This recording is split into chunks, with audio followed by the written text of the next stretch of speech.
Welcome back to my YouTube channel mga kaibigan, Boss Pera Official nga pala to. And for today's video, may pag-uusapan tayo at i-review isang application from Play Store. So disclaimer lang tayo dito, another educational content.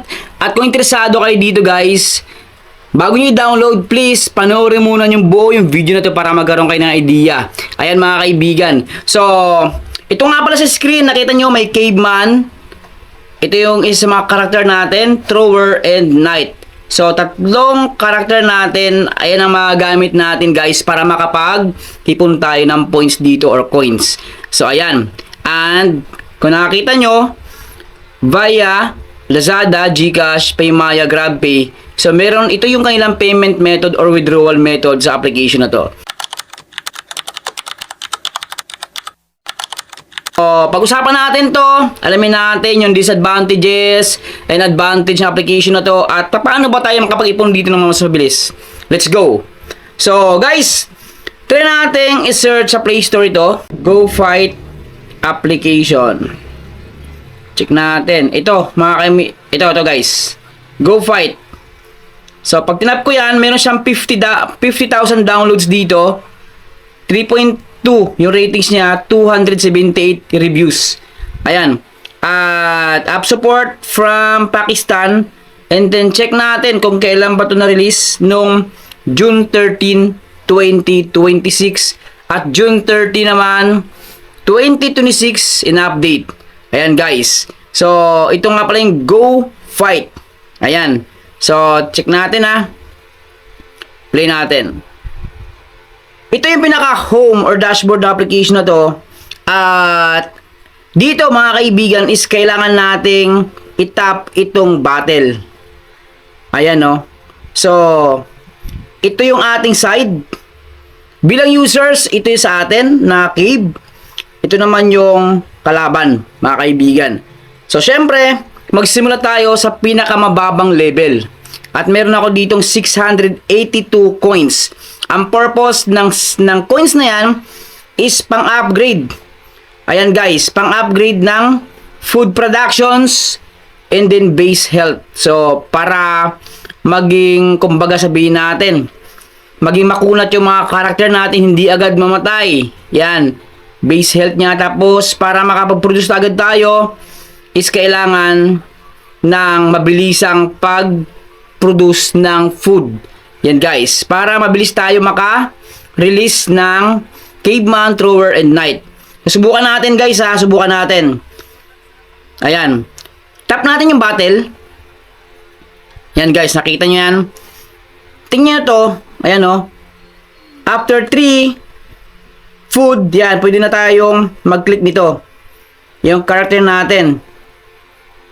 5. And then yung 7 ito. Mas malakas yung 7. Check natin guys ha. Okay, ayun no. Di ba mas malakas? Dalawang ano lang eh. Yan, tapos sabayin natin ng isa pa. Yan guys. So dalawa pang kalaban nyo. Pok. Yan. Sundan agad natin ng iba pang mga tauhan. Check natin, ayan guys. So sundan natin. So titirahin nila yung cave. Ayan. Yun no. Okay. Check natin. So. Okay. Isa pa. Yan. Meron tayong backup. Yan guys. Check natin. So wave 3 na. Ito pa. Mas malaki. Mas marami yung ano eh. Mas marami yung tauhan ng kalaban kasi 476. Sa ating kunti lang eh. Doon sa side ng user. Yan guys. So, wala, hindi na kaya. Kaya kailangan nating i-upgrade. Yun o, talo.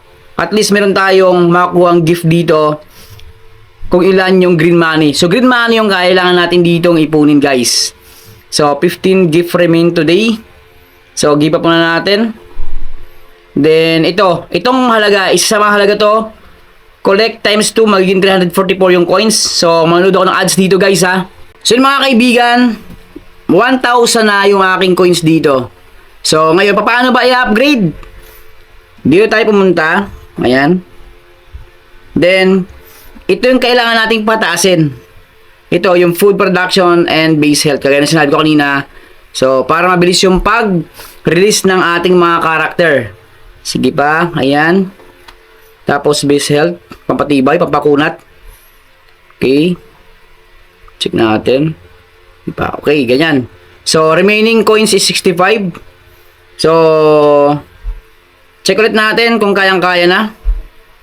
Yan, guys. So, natagdagan na, naging 4 na yung aking, ano. Yan, oh, yung level. 4 na siya.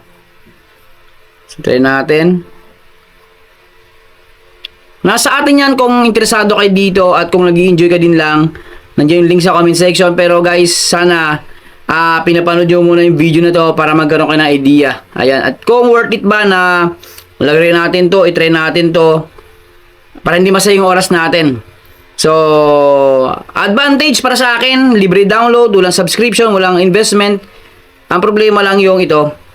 So, downside niya, check natin kung kasi kailangan mano-mano dito guys eh. Mano-mano tayo maglaro dito at mamaya ipakita ko sa inyo yung referral program nila.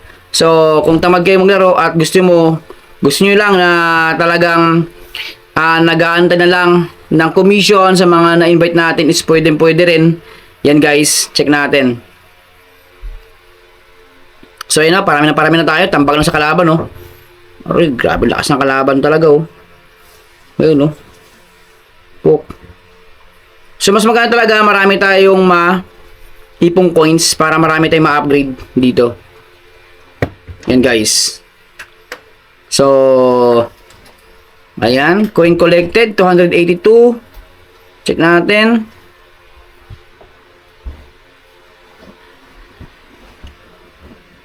Yan, 286 na siya. Okay. Final wave. So, mas maraming wave ang kalaban. Grabe, oh. Pubos talaga. Ayan, guys. Wala na. Talo. Okay lang. So, ayan. Meron tayong gift dito. Ayan, mga kaibigan. Then, 136 green money na dito. Green cash. And then, so, kailangan kong kolektahin itong coins. So, yun na guys. 637 coins ang meron ko dito. Tapos, meron siya ditong invite or referral program, invite friends, at yung benefits daw for each player you invite, you can receive the minimum or the maximum of 5% green money and then gold coin. Ito yung ating code. And syempre, ang tawag sa ma-invite natin is yung helper. So, yun ang tawag doon guys. So, nasa inyo yan kung gusto nyo subukan to. Pero, sana i-subscribe mo na yung YouTube channel ko kung interesado ka sa ganitong klaseng content or video. Pakihit po ang bell notification para maging updated kayo sa lahat ng mga video ng aking i-upload. Palagi po tayo mag-iingat. Bye-bye.